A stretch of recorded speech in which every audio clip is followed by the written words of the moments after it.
This group was founded in 1962 by three of the original orthopedic surgeons in Spartanburg. And over the years, it's grown so that we're 16, 17 doctors now, and we cover everything from toes to brain surgery. We included neurosurgeons a few years ago, and so they're physicians in the practice that pretty much do everything in bone and joint and brain surgery.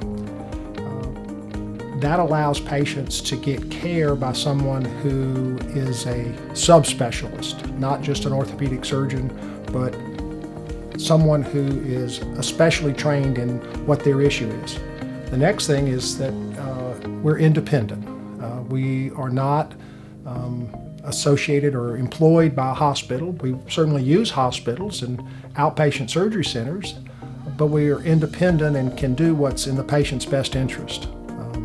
We deal with insurance companies, we deal with other physicians in the community, but we're able to be independent and offer what's best for the patient. And I think that's probably the best thing in medicine, is do what's best for your patient. And because of being independent, we think we're able to do that.